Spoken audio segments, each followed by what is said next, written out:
de outubro, mês missionário, e a gente vai conversar com o padre Luiz Carlos Santos, missionário da comunidade, né?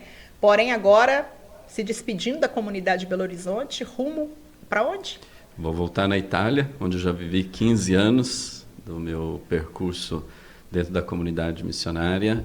E, na verdade, isso é quase uma honra, né? Como vocês sabem, acabei de celebrar os 25 anos de vida sacerdotal, mas esses 25 anos se apoia em uma vida consagrada, que é aquela da comunidade missionária, que tem o seu carisma, que tem 3 pilares. Hoje estamos aqui iniciando esse momento de graça, me sinto mais do que honrado, né? Um aspecto muito fundamental, que é aquele da missão.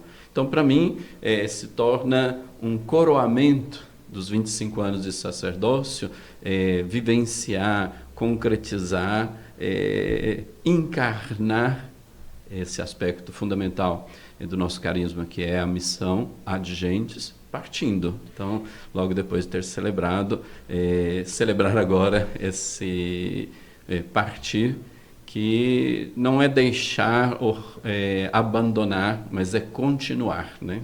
E quando que o senhor teve o primeiro contato com a comunidade missionária e com o aspecto missionário, da missionariedade? Quando que isso começou assim na sua vida e reverberou até a entrada na comunidade? Como que foi isso? Na verdade, é um pouco assim, eu falo que a igreja é como um jardim, né?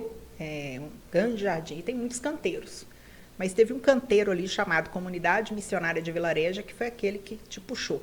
Mas antes de responder essa pergunta, Jorge, a gente tem que pensar também que aqui no podcast pode ser que tem pessoas que não sabem nem o que é Comunidade Missionária de Vilareja. É claro que no início são mais o público interno, mas o podcast pode alcançar pessoas que a gente nem imagina. Com certeza. E que de repente está assim, gente, de onde veio isso, Vilareja? Então, antes de responder, eu só vou antecipar para você explicar um pouco o que é comunidade missionária, né, o fundamento, onde ela surge, onde ela está presente.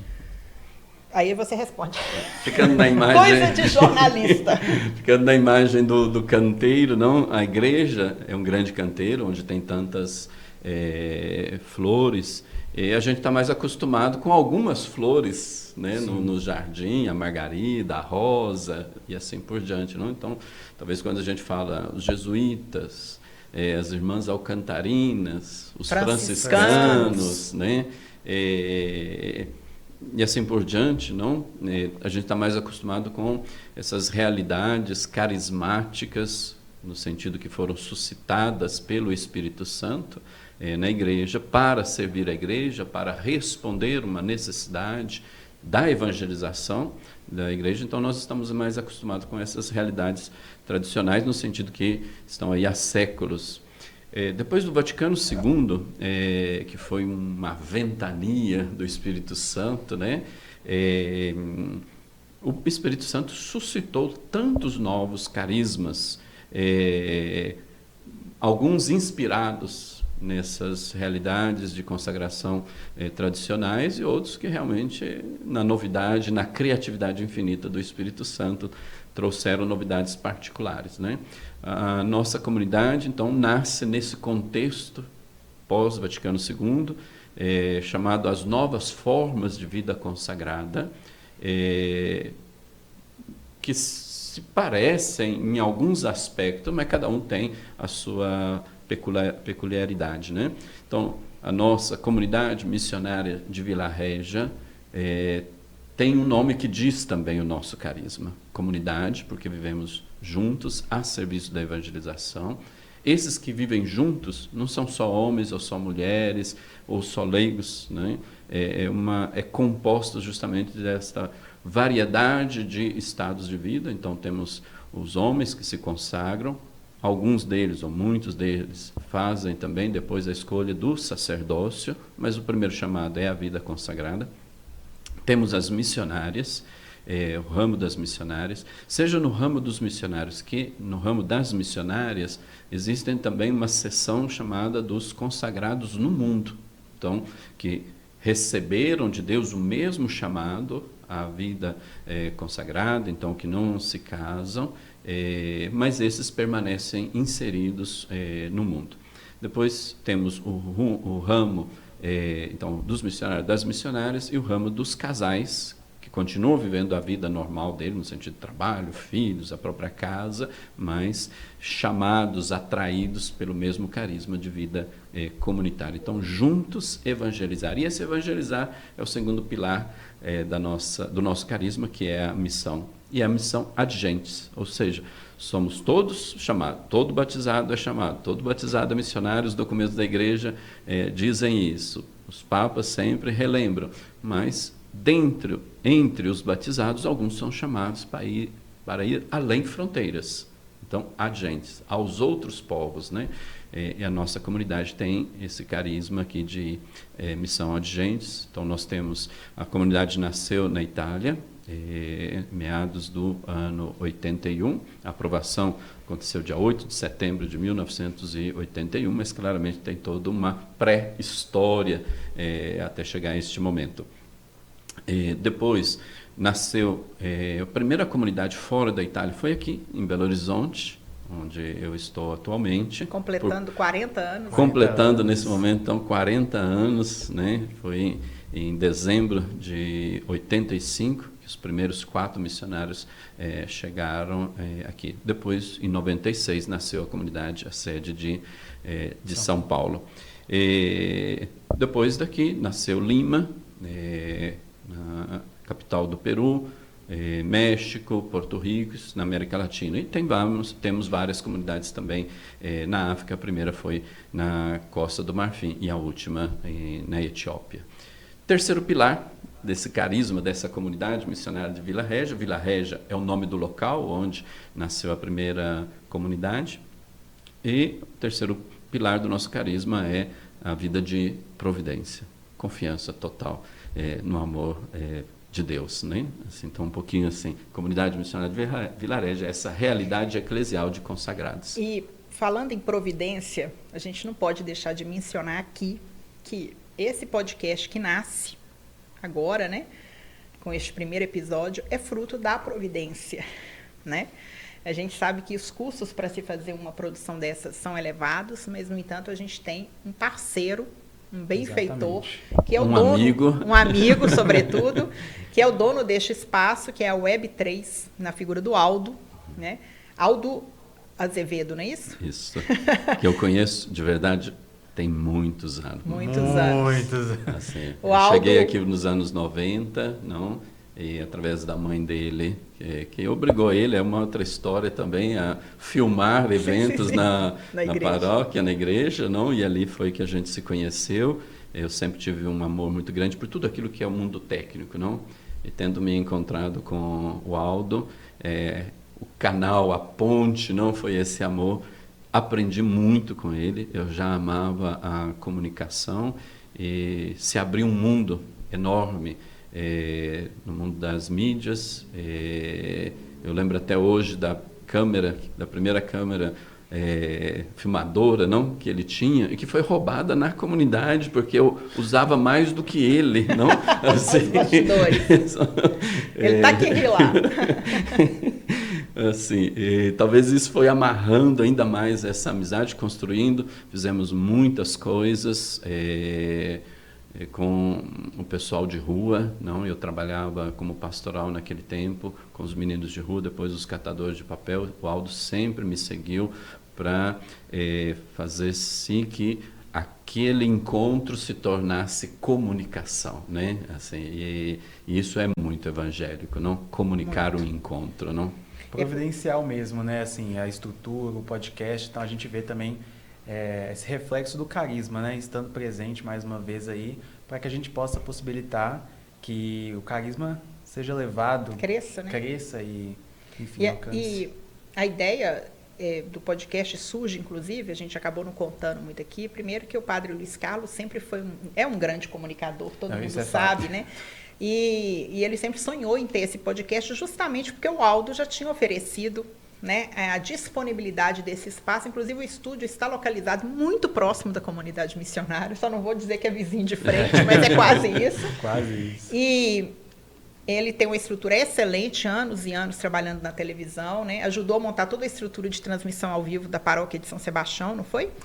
Tenho que falar que o material de transmissão que está lá é um presente dele. É dele, né? E a ideia de se fazer o podcast é justamente isso, ou seja, se Deus providenciou tudo, por que não fazer? E por que não ocupar esses espaços? E como a gente também sonha grande e pensa que a gente segue o impulso do Espírito e deixa que o Espírito Santo escreve a história, a gente colocou aqui no nosso cenário Nossa Senhora Aparecida, mas já sonhando que um dia o Carisma Talk possa ter imagem de Nossa Senhora de Guadalupe, possa ter todas as referências de cada país, de cada nacionalidade, né? E com vários elementos aqui bem da comunidade. Quais que você reconhece aqui como da comunidade? Diga. Digamos aqui... Porque é da comunidade. Tirando os microfones, todo o resto, não? Mas a comunidade também tem microfone. Hora de partilhar. Hora de partilhar. As pessoas pegam o microfone para partilhar. Exato. Então, essa toalha peruana, não, que tem todo um significado, que na verdade a gente aqui no Brasil usa como toalha, mas as mães usam para carregar os seus filhos, não, nas costas e poder ter as mãos livres para trabalhar essa... mesa aqui da Santa Ceia. Que também com artesanato peruano. Um artesanato lindíssimo. Estamos puxando uma palhinha para a comunidade de Lima. Aí. Isso. Não? A Trindade. Nosso chamado é anunciar uma verdade que a gente se encontrou aqui. E aqui tem uma palavra que inspira o carisma, não? João 17, que todos sejam um para que o mundo creia. É o fundamento bíblico, o ícone bíblico que inspira, que dá motivação, traz luz. Então, somos chamados a anunciar esse Deus que fala continuamente, não? E falar aqui nesse contexto, não? Onde estamos inaugurando esse espaço para falar, para comunicar, para transmitir. E toda vez que eu faço isso, eu, num certo sentido, permito a Deus de encarnar-se, não? E o Verbo se fez carne, se fez palavra, né? Então, assim, estamos aqui anunciando. E aqui nas minhas costas aqui, não? A imagem, o ícone da Santíssima Trindade, que inspira a nossa fraternidade, o relacionamento entre nós missionários. Nós olhamos a Trindade como modelo e tentamos, não, na medida do possível, na nossa pequenez, mas na certeza que todo homem é chamado a viver essa relação, essa acolhida, essa capacidade de dar-se totalmente ao outro e retirar-se para dar espaço totalmente ao outro. Esse movimento do Espírito, esse movimento trinitário, todo homem é chamado, se nós somos feitos imagem e semelhança desse. E nessas realidades missionárias que você já visitou, que tem alguma história que te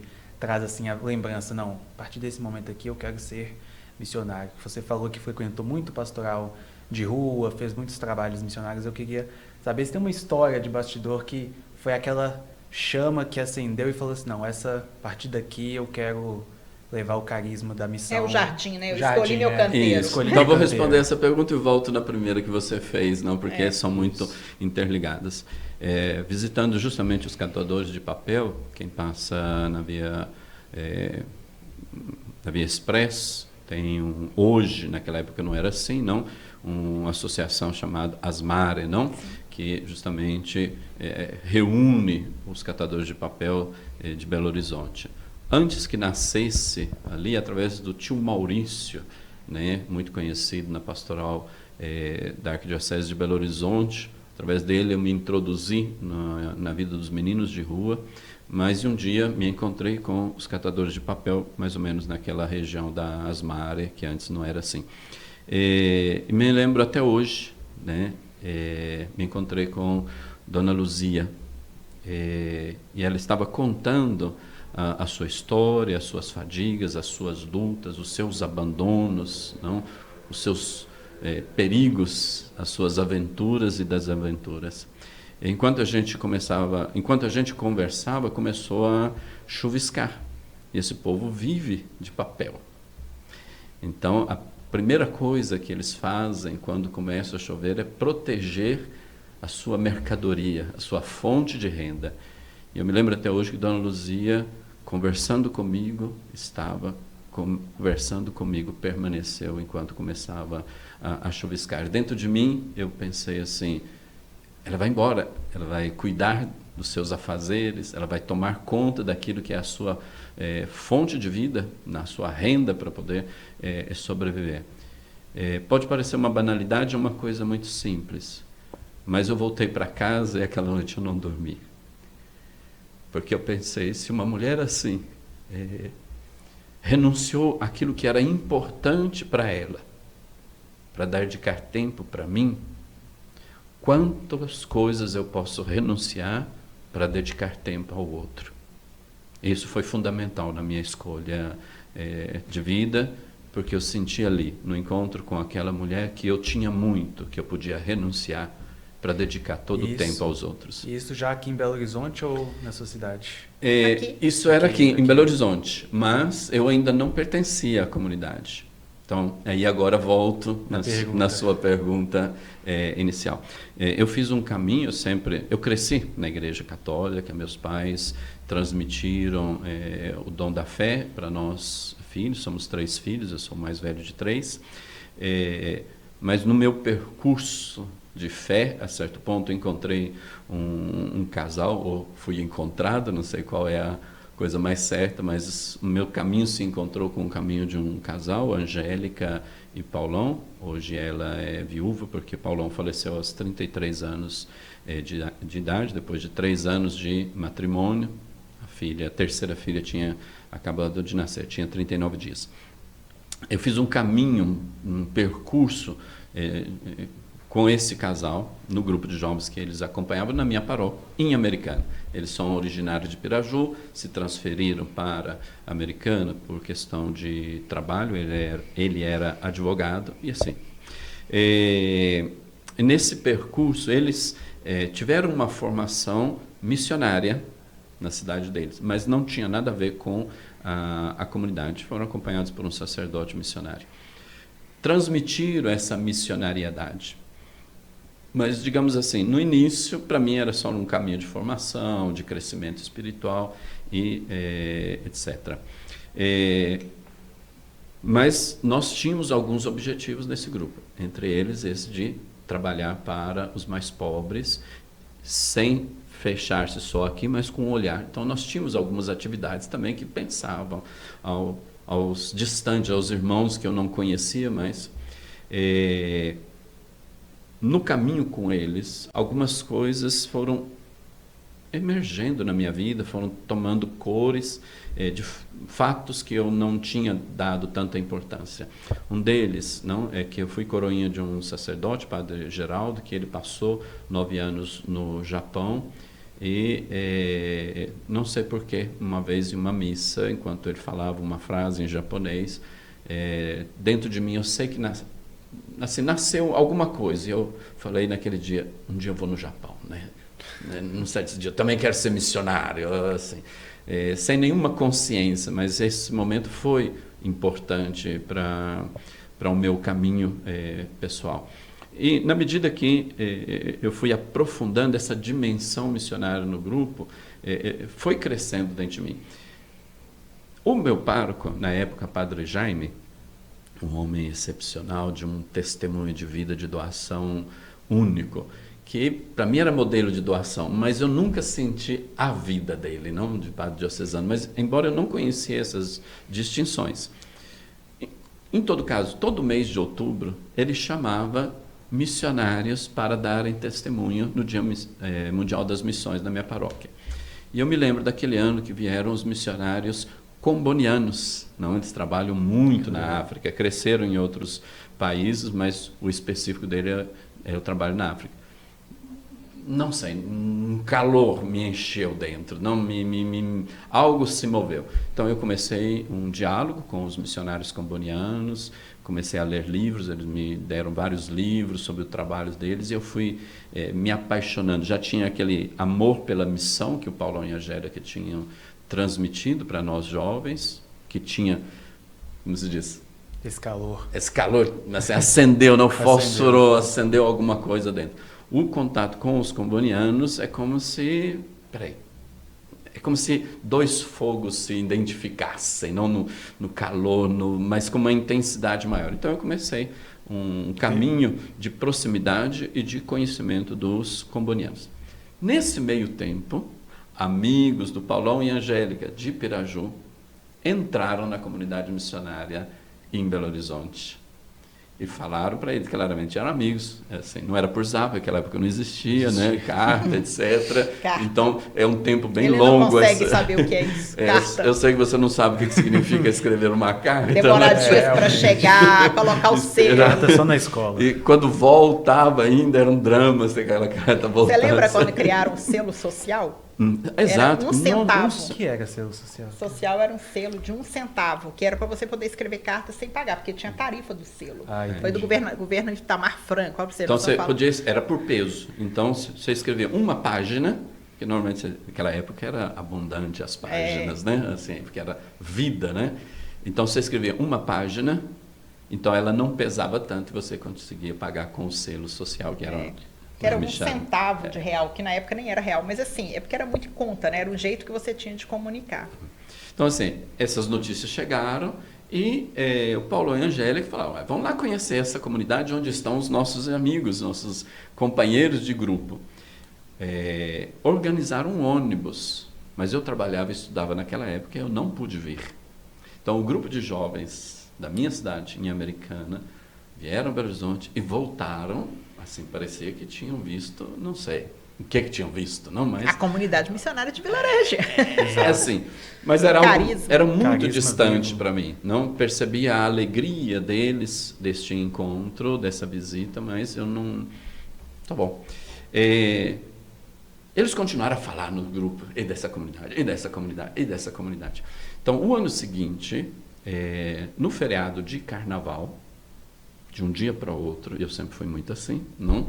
De um dia para o outro eu falei assim, vou em Belo Horizonte. Mas nesses meses eu estava mantendo o contato com os combonianos, a gente tinha marcado até, combinado que assim que eu terminasse o curso técnico em eletrônica, teria feito um período com eles, não, para um maior conhecimento, mas naquela época, digamos assim, eu já estava me orientando a vida com os combonianos. Claramente em casa ninguém sabia disso, não? Meus pais sempre me viram muito fervoroso, muito próximo, muito ativo na igreja, mas nunca pensaram que eu teria feito mais... Daí ser padre é outra história. É outra história, não? Então, naquele carnaval, aí combinou que eu tinha os dias de folga, né, seja na escola, seja no trabalho, então de um dia para outro me organizei, peguei o ônibus e vim. Viajei a noite toda e cheguei aqui. Dizem que existe um amor à primeira vista e eu experimentei. Eu me lembro até hoje, quando bati a porta, não existia o centro missionário, que hoje a gente conhece, não, os missionários usavam aquilo que hoje a gente chama de centro pastoral, não? Era a casa paroquial que o pároco que esteve antes construiu, etc. Não? São aquelas cenas que te marcam e que não escapam da memória mais. Ficam ali para sempre, não como um selo. Isso era não. Que ano, padre? Era no ano de 1990, era o ano 90, era fevereiro de 1990. A comunidade aqui já tinha 5 anos, então já existia uma vida aqui. Já existia uma pequena vida, não era muito estruturada, porque eram depois de 5 anos, não? Assim, o centro de acolhida, na época chamado Centro de Menores, acontecia no galpão da comunidade, não? Então eu vi também ainda essa passagem aqui, embora o centro de acolhida atual estava em construção, estava quase terminando. Eu vim, não tinha atividades, era um final de semana, justamente porque não tinha ainda muitas atividades, então não tinha jovem, não tinha ninguém na comunidade. Mas eu me lembro que quando eu bati a porta, a campainha, Gilberto, não, que estava há poucos tempos na comunidade, me abriu a porta. E ali nasceu o amor à primeira vista. Eu ainda não tinha visto a comunidade, mas no rosto, no sorriso, no olhar do Gilberto, eu encontrei algo que eu estava procurando, que talvez nem eu sabia que estava procurando, né? Mas aquela porta aberta fez com que se abrisse um mundo que talvez eu procurasse e ainda não tinha encontrado, que era a missionariedade que eu tinha encontrado no lindo e profundo relacionamento com os combonianos, mas tinha uma outra coisa que me faltava ainda. Então, a vida comunitária, esse rosto multiforme, a vida de mesmo. Providência, tudo isso me encantou em um modo que me amarrou, né? Assim, realmente me atraiu. Então, aquele momento foi importante. E depois, claramente, eu fui conhecendo a comunidade. Quase todos os meses eu fazia essa loucura, porque eu trabalhava e estudava. Então, na sexta-feira à noite, eu pegava o ônibus em Americana, chegava às 6 da manhã aqui, sábado, domingo à noite voltava e ia diretamente para o trabalho. Digamos, agora brinca um pouquinho. Começou a ficar caro demais essas coisas, então eu falei assim... Está na hora de casar. Está na hora de casar. Ótimo, então, porque o casamento passa isso. por isso, a vocação matrimonial, né? Olha, está ficando muito complicado. Muito complicado. Ficar com as escovas de Chega dente uma hora. separadas. Então, eu frequentei todo o ano de 1990 a comunidade e em dezembro daquele ano eu falei assim, não posso ficar indo só finais de semana, porque vejo a vida paroquial, os trabalhos da comunidade, mas eu não vejo a vida de todos os dias. Então, eu... terminando a escola, não, era o último ano técnico, eu já trabalhava, mas aí tirei um mês de férias e falei, eu vou ficar um mês lá, nesse mês eu tenho que entender, não o que é que Deus pede para mim, qual é o projeto de Deus. Então eu vim, cheguei aqui e aí nesse sentido, olha a providência de Deus, naquele mês ali pude participar então da inauguração do centro de acolhida, que me lembro com muito carinho, não? Assim, ter podido fazer parte dessa história que hoje esse ano celebra 35 anos, não? Você estava no lançamento da pedra fundamental? Não, inauguração. Já na inauguração do prédio mesmo. Na inauguração do prédio, né? Assim, história viva, né? Assim, então, eu talvez não entendia e compreendia a grandeza daquele momento, mas... faço memória de ter vivido aquele momento, não? Então acho que as graças de Deus é assim também, Ele derrama continuamente e a gente vai compreendendo ela no tempo. Então a distância de 35 anos, eu digo como foi providencial para mim, não? Para o meu caminho, aquele momento ali.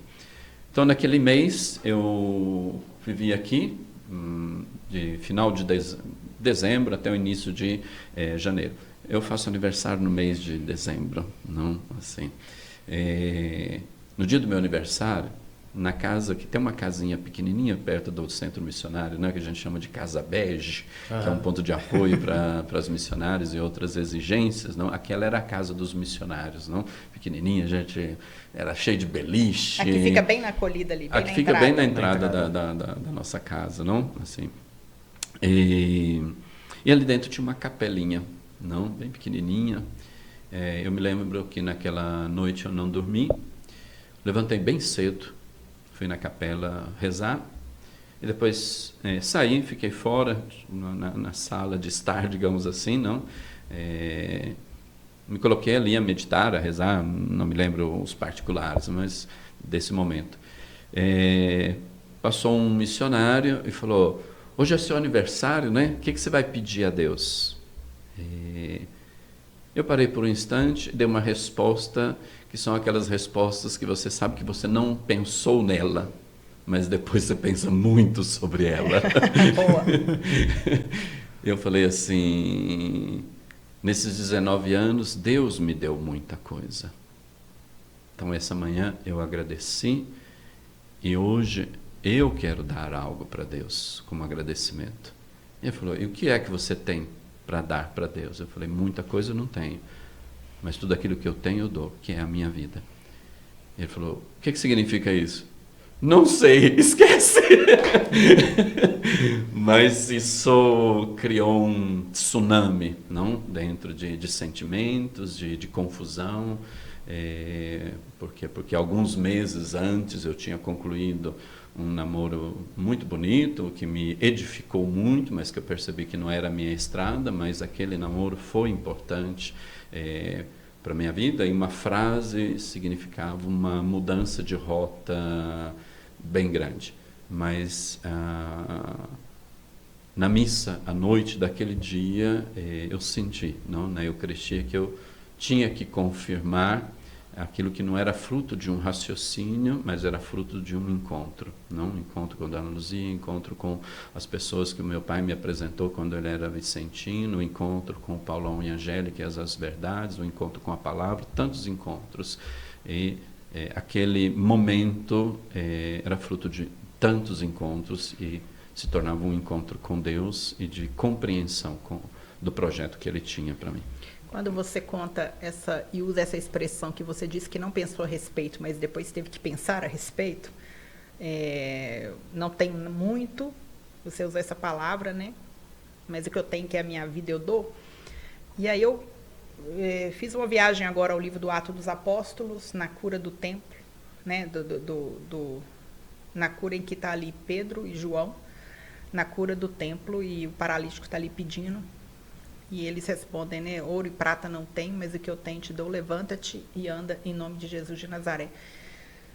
E essa é a grandiosidade da palavra de Deus, que eu fiquei pensando assim, você fala assim, eu não tenho muita coisa, ouro não tenho, prata não tenho, mas quantas pessoas, através do seu ministério, nesses 25 anos, e mais do que nesses 34 anos de vida consagrada, e depois 25 anos como sacerdote, numa direção espiritual, num confessionário, numa conversa amiga, numa roda de conversa assim, sentada ali na sala de jantar da comunidade, que me parece que esse forro na mesa me recorda muito a comunidade, essa história de estar na mesa, frente a frente, é um retrato também muito do perfil do carisma. Claro. Que é muito comum você chegar em qualquer, eu imagino, eu nunca fui em outros, mas eu imagino que em qualquer centro missionário deve ter muito essa imagem.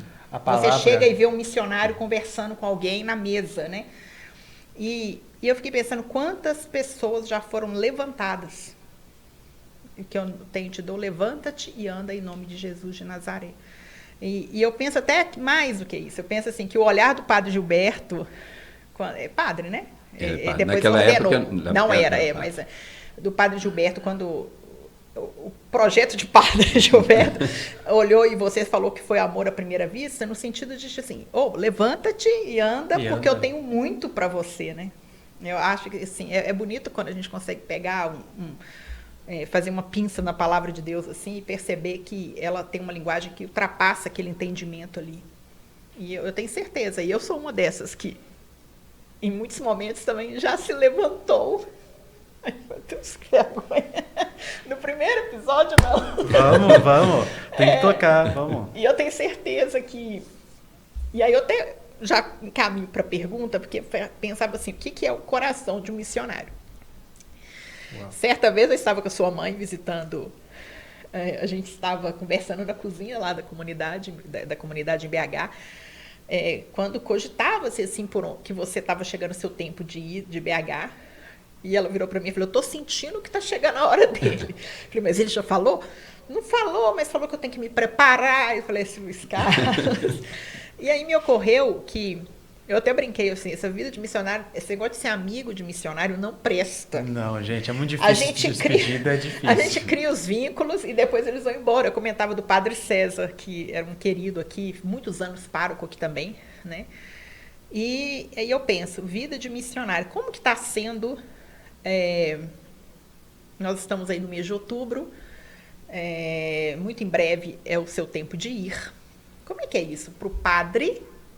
E aí eu vou dividir, só para ficar didático, para o padre, no seu chamado, nossa missão de gente, mas para o homem, Luiz Carlos, como é que é isso? Como é que equilibra esse homem, padre, embora tudo a mesma coisa? Assim. A gente não deixa de ser homem. Porque é padre. Eu uso sempre essa expressão, às vezes alguns até riem, sangue não é água, e não é água para mim. Sangue é vida, e nas veias da minha vida escorre a vida de tantas pessoas. Então, do ponto de vista humano, sofro tanto quanto. Mês passado, a Cleusa presenciou uma cena. A meio-dia, nas quartas-feiras, nós temos uma missa breve para os trabalhadores, e quando acabou a missa, 3 senhorinhas literalmente me agarraram, não? Me abraçaram, e uma falou assim: eu não dormi essa noite. E a outra disse: fala que é mentira, que você vai embora. Foi difícil não me comover, não? Naquele abraço trinitário daquelas 3 senhoras ali que vieram participar da missa. Então, é para dizer que a gente sofre também, que a gente cria relações, que a gente se conecta. Conta da criança, da missa, do Papa. Foi tão legal. Que tem tantos fatos com criança.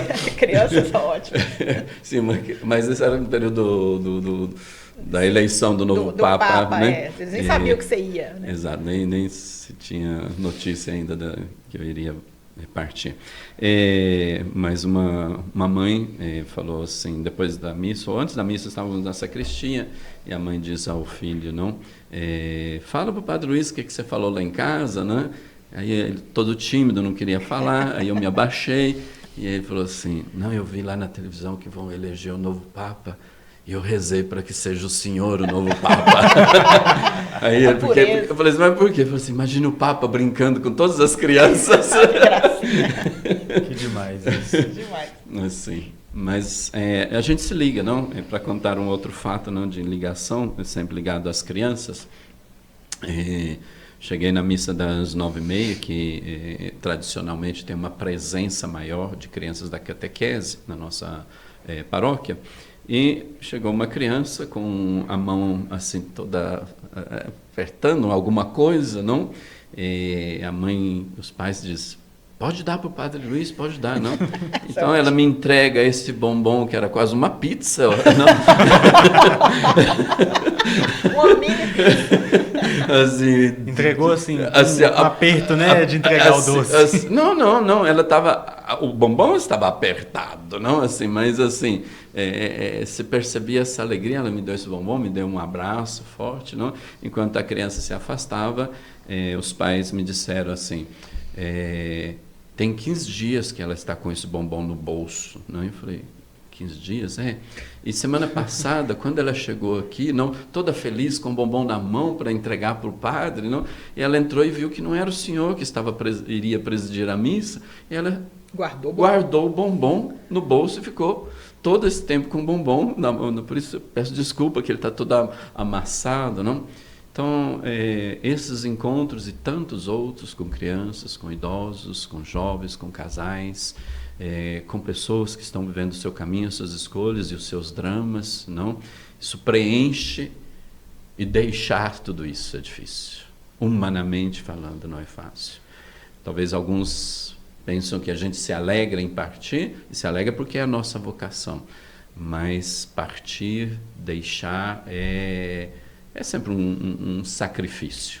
Mas como é vocação, é carisma, é um sacrifício do qual eu tenho certeza que nasce vida. Para as pessoas que são do Brasil, que estão ouvindo o podcast, para essa nova realidade, o que o senhor olha e identifica de tão diferente que tem nessa nova realidade missionária que vai, mas também que tem de similaridade com a gente? Então, essa semelhança e diferença entre onde você vai estar agora. A gente sabe que a Itália é um país que doou tantos missionários para o mundo inteiro, né? De verdade, para o mundo inteiro. Nós mesmos, brasileiros, não? E de muitas congregações. E de muitas congregações. Nós recebemos muita vida. Então, uma primeira coisa que me vem assim, que a minha presença ali não é a presença do Luiz Carlos, é a presença de um filho que nasce da doação de uns pais, de uma igreja-mãe que para nós, nesse caso, a igreja italiana, que doou vida, agora colhe vida. Meu pai faleceu 2 anos atrás, agora que eu estou partindo, é claro que a minha preocupação é também com a minha mãe, e eu agradeço imensamente pelo meu irmão e a minha irmã, que cuidam, em particular da minha irmã, não dedica tanto tempo, trocou de trabalho para poder ter mais tempo a dedicar-se para minha mãe, não, mas assim, aquela que gerou e deu vida, e cuidou, fez crescer, agora o fruto cuida dela, né? Então, assim, eu percebo um pouquinho essa imagem, não, da igreja italiana que doou tanta vida. E a minha presença, num certo sentido, é esse filho que cuida da mãe, não reconhece, agradece, não por toda a vida que recebeu.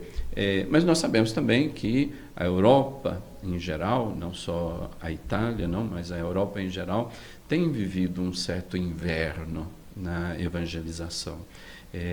Então, a América Latina, a África, não, que receberam tanto,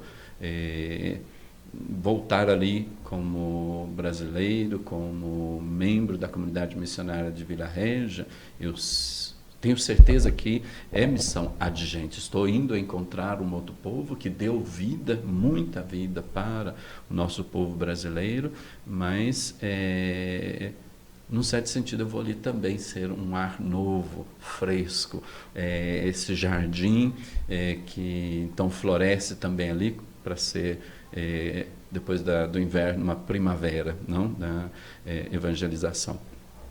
Mas, assim, também nesse sentido, não? E o padre, não?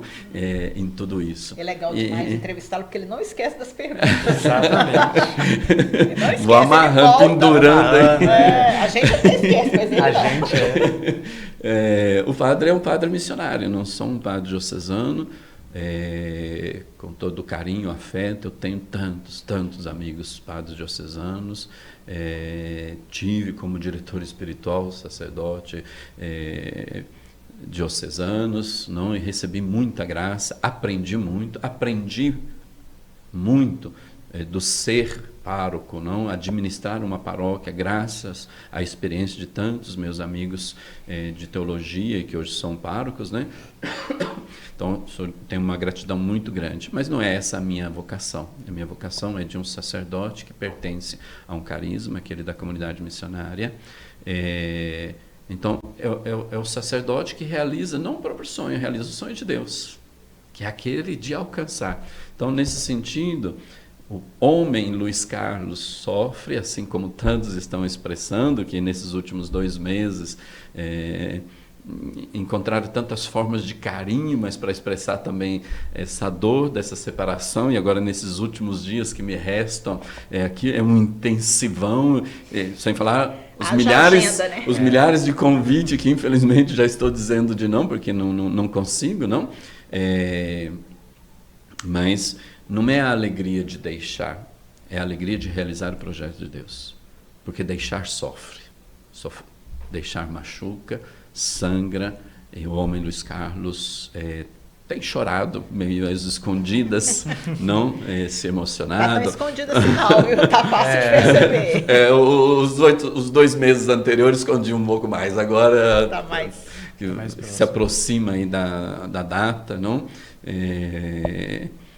Vai ficando mais apertado, não?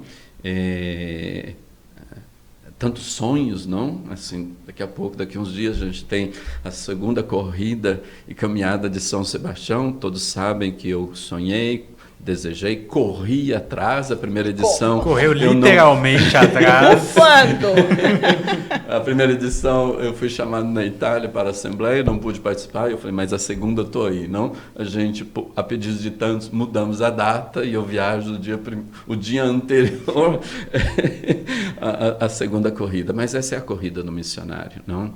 Ele não corre para ganhar, não, mas ele corre para estimular outros a correrem em direção a uma meta, e essa meta é Deus. Então, por um lado, o homem sofre, por um outro lado, o consagrado sacerdote se alegra de ver tantos na mesma pista, com idades diferentes, sensibilidades, com ritmos diferentes, que alguns conseguem correr, como João, e outros chegam um pouco depois, como Pedro, mas todos estão na mesma direção, e a direção é Deus. Aquele Deus que eu encontrei, que me encantou, e que sou feliz de estimular tantos outros a correr. Então, que o meu partir nesse momento não seja só de sofrimento, mas seja a alegria de estarmos correndo na mesma direção. Padre, o tempo passa muito rápido. Essa conversa aqui renderia certeza. muito, mas vou deixar uma última questão para a gente aprofundar antes de terminar, que é a seguinte: a Briseida, né, presidente da comunidade, ela tem reforçado muito junto à equipe de comunicação, que hoje cuida da comunidade, sobre a importância de conversarmos sobre vocação. Né? Passamos aí pelo mês de agosto, mês das vocações, estamos no mês da missão, mas as coisas se entrelaçam, né? Elas não são separadas. E aí eu queria fazer uma pergunta, assim, que passa muito da sua experiência pastoral. Uma vez padre no confessionário, atendendo tantos jovens, atendendo tantas famílias e também na direção espiritual, o que falta hoje para a igreja? Aí nós não vamos falar só do canteiro, comunidade missionária, não. Mas o que falta hoje à igreja para suscitar, né, no coração de tantos jovens esses desejos às vocações, sejam elas quais forem, não necessariamente a vocação da vida doada, consagrada como missionário ou missionária, mas até na vida matrimonial. E essa é a pergunta. E se você acredita que a gente, embora a gente não esteja vivendo o Concílio Vaticano II, que foi aquela ventania do Espírito Santo, mas será que a gente não consegue perceber com um olhar de esperança, um ruar, um sopro do Espírito que de vida, que é inaugurado com o Papa Francisco, agora, recentemente, o Jubileu dos Jovens, com o Papa Leão?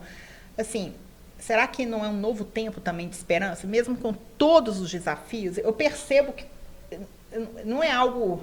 O IBGE não conta isso pra gente, mas eu consigo perceber que está existindo um retorno ao catolicismo, e aí eu falo, mas não é o retorno do catolicismo estatístico, mas é o retorno de um catolicismo desejo de reconhecimento do sagrado, da mística, da beleza da liturgia, né? Eu acho que toda essa parafernália que se criou em torno do culto religioso, culto que eu falo assim, está fazendo a gente pensar que a gente precisa voltar para o essencial. Quer dizer, emendei 3 perguntas em uma, mas você entendeu, né? Entendi. Não sei se eu vou conseguir responder, mas... Mas é o grande desafio para a igreja hoje, para chegar nesses jovens. O que falta para dar esse sim, né? Esse estalo. Para ter paixão à primeira vista, e essa paixão e esse chamado ser irresistível. Eu lembraria, antes de mais nada, que a igreja somos todos nós batizados, né? Então, tem a igreja institucional, e isso é importante, mas eu parto do dizer que talvez a igreja, enquanto cada batizado, precisa ter esse olhar, e que lindo convite que o Papa Francisco fez, não, para vivermos esse ano, que estamos aí nos aproximando do fim, do Jubileu da Esperança, mas esperamos que a esperança não acabe nunca, porque ela não decepciona, né? Assim, e eu acredito que nesse ano, tenho certeza que nesse ano a gente recebeu muitas graças, não? E Papa Leão mesmo também deu continuidade a esse respiro e a esse olhar, não? Nessa certeza, eu sou muito otimista, mas o otimista é aquele que olha os dados externos, não aquilo que está à sua volta, e acredita a partir daqueles dados sensíveis que é possível e vai para frente.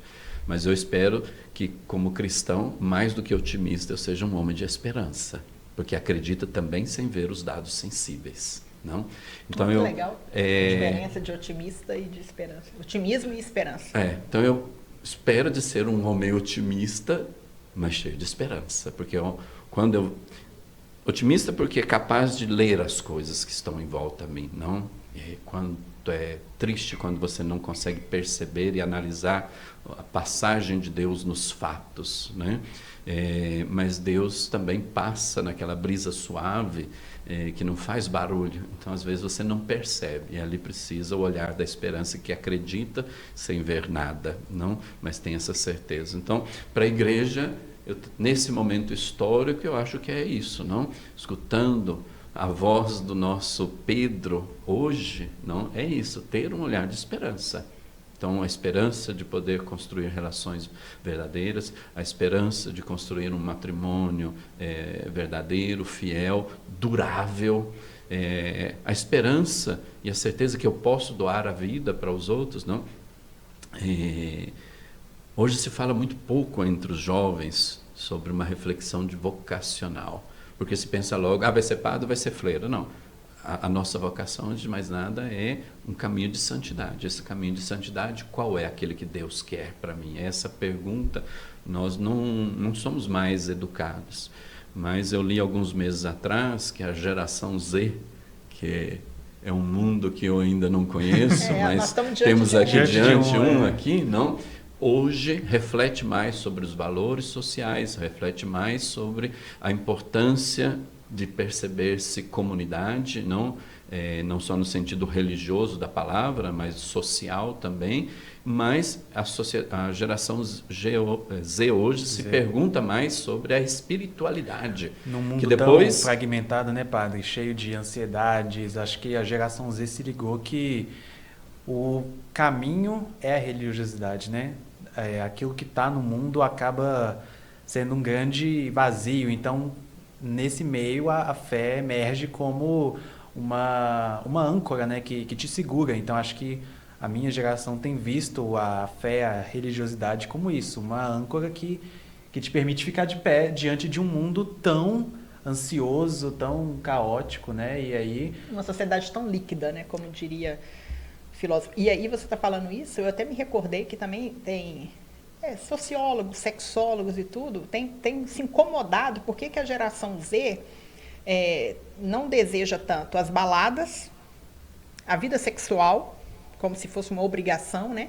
E bebidas e drogas. Então, às vezes, a gente tem essa mania de nós, gerações anteriores, ficar meio que olhando as gerações novas, e eles podem ser aí também um sinal de esperança nesse sentido, né?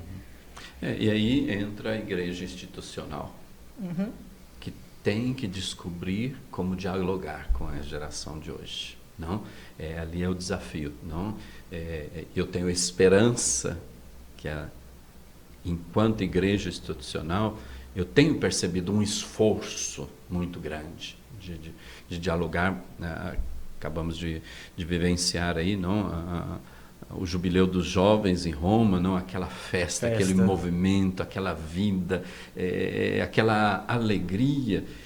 Então, a igreja institucional tem que deixar esse agora, que é a igreja nesses jovens. Às vezes a gente falava, no nosso tempo, nós que já passamos a casa dos 50, né, e vira minha companheira. Esse ano, tá? Nesse ano. A gente falava muitas vezes, os jovens são o nosso futuro. Que profético, quando o Papa Francisco diz, os jovens são o agora de Deus. Em outras palavras, ele está dizendo, os jovens são a igreja. O presente. Deus, são o presente, não? Então, a igreja institucional, com todos os valores e a importância da instituição, tem esse desafio de dialogar, com o agora de Deus. É ali o desafio, é ali que nós temos que aprender. E termino dizendo assim, que os jovens querem esse diálogo. Eles querem assumir esse espaço de ser igreja. Alguns anos atrás, logo nos primeiros anos que eu cheguei aqui, eu fiz uma reunião, a gente fez nascer aqui na nossa paróquia a Comissão Jovem das Juventudes, que pensa as atividades comuns para todas as realidades juvenis na paróquia. Então eu propus para esse grupo, vamos pensar coisas que perpassam as pastorais juvenis, e que possa ser algo que una tudo, possa unir todas as realidades juvenis, E comecei a falar algumas atividades para estimular, algumas atividades que se faziam no meu tempo que era jovem. E eu me lembro o olhar perplexo dos jovens para dizer, Padre Luiz, com respeito, mas o que o senhor está sugerindo? E eu todo empolgado, porque eu sou um tipo empolgado, a natureza, né? Tentando assim atraí-los para aquelas belíssimas e estupendas propostas que eu estava fazendo, e delas não passaram nenhuma. E eles começaram, depois disso, uma grande frustração que eu vivi, E a igreja institucional tem que ter a coragem de viver essa frustração. Quer dizer que talvez não está em questão os valores, A realidade juvenil hoje não coloca em questão os valores da igreja, mas... É a linguagem, né? Qual linguagem comunicar, não, esse carisma, essa vida de Deus, né? Então, os jovens não disseram nada contra mim, mas não aceitaram, que bom, as minhas propostas comunicativas do Evangelho, embora fossem boas, e eu acredito que eram boas. Eu também não tenho tenho dúvida certeza. disso, não? E eles começaram a propor eles outras coisas. E uma delas, cito, não? Me falaram assim, vamos fazer uma adoração na primeira sexta-feira? Então eu comecei a imaginar a primeira sexta-feira aqui na paróquia, que vem aquelas pessoas mais maduras, que ficam ali em silêncio, ajoelhadas na frente da Eucaristia, e graças a Deus continuam, não? E é importantíssimo isso, Importante. mas eles propuseram, vamos fazer assim, às 11 da noite, às 23 horas, a gente vai começar. Eu achei aquilo absurdo, primeira coisa. Segundo, perigoso. Terceiro, eu dizia, não vai vir ninguém. Não, e a gente já pensa como pai e mãe, né? O perigo, o risco, né? Assim. Mas eu agradeço ao Espírito Santo que me deu a abertura de coração de acompanhá-los. Claro que algumas coisas depois a gente, como pastor, precisa dar uma ajeitada. Ajustou o horário. Ajustou o horário, mas Não precisa como ser 3 horas da como se tarde. expõe a Eucaristia, como se está na frente da Eucaristia. Isso aí é parte minha, de educador, de guia, de acompanhador. Mas o que eu faço hoje? Eu vou lá, exponho a Eucaristia, sento no fundo e deixo na mão deles. E depois, quando chega o momento que eles me falam, que me dão um sinal, eu vou lá, abençoo com todos os critérios de uma exposição ao Santíssimo, mas com o calor, com a vida, com a linguagem, porque são eles que conduzem aquele momento e não o padre. E eu digo como jovem, é um dos momentos mais esperados do mês. É a forma de começar o mês na presença eucarística ali, e assim, a igreja lota, né? Tem Então a gente ficado vê... cheia, né? Tem ficado muito cheia, não? É isso, esse é o desafio da igreja, não para conquistar. Por quê? Porque ali, naquele encontro, Deus chama. Chama para um casamento, chama para uma vida de consagração, e estava dizendo isso, não? Os jovens querem esse diálogo, querem conversar, não? Alguns meses atrás, um jovem veio dialogar, a certo ponto eu não entendi, eu falei assim, mas do que você está falando? O que você quer falar? E ele disse, tem alguma coisa aqui que eu não consigo compreender. Olha. Tem alguma coisa aqui que eu não consigo compreender. Não? No fundo ele estava dizendo, me ajuda a ler, me ajuda a compreender. Não? Então, assim, se eu paro naquilo que para mim pode parecer superficialidade, que não estão nem aí, que oba-oba, não.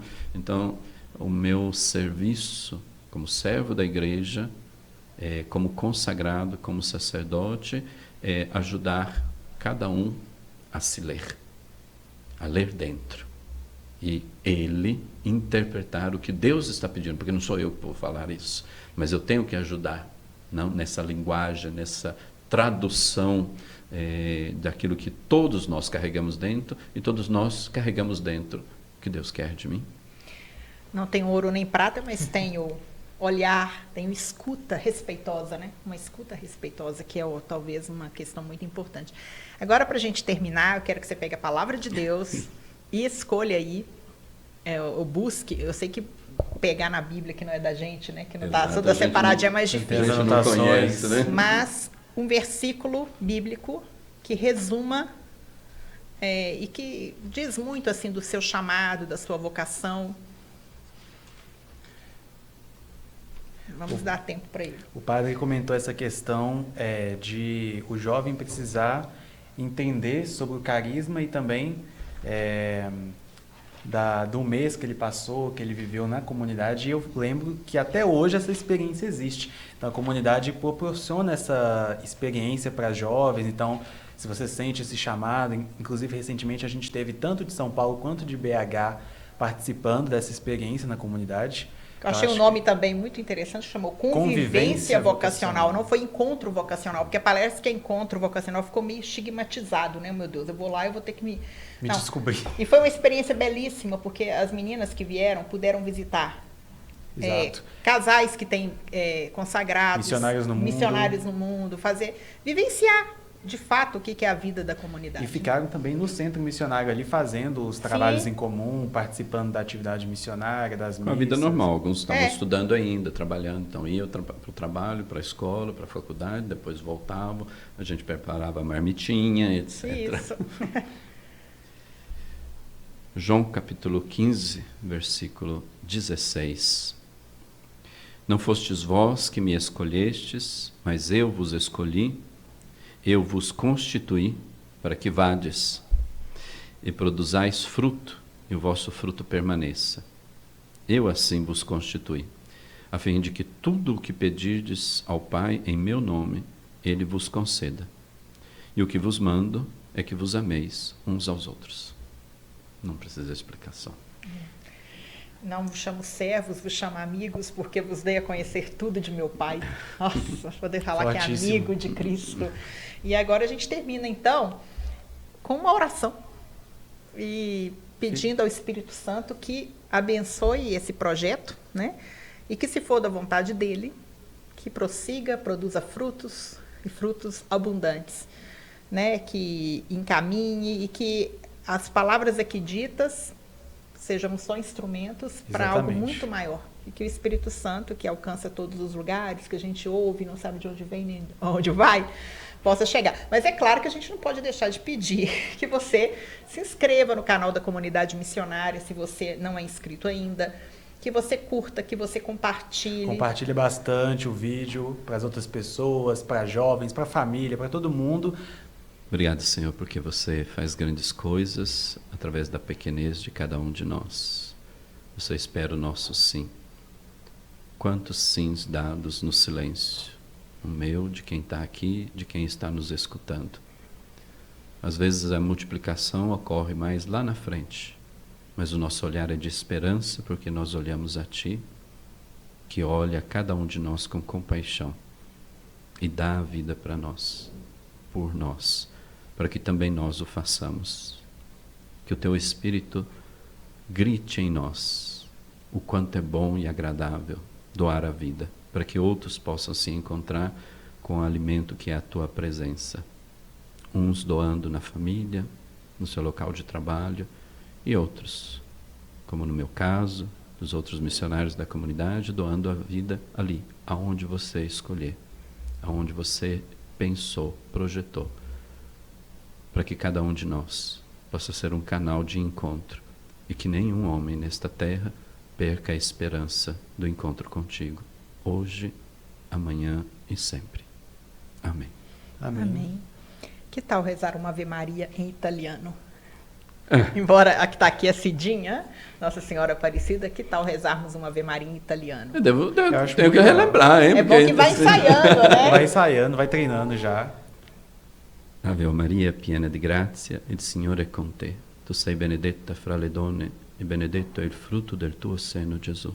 Santa Maria, Madre di Dio, prega per noi peccatori, adesso e nell'ora della nostra morte. Amém. Amém. Amém. Põe a mãozinha aí. Põe aí, João Pedro. Missão, comunhão e providência. Amém.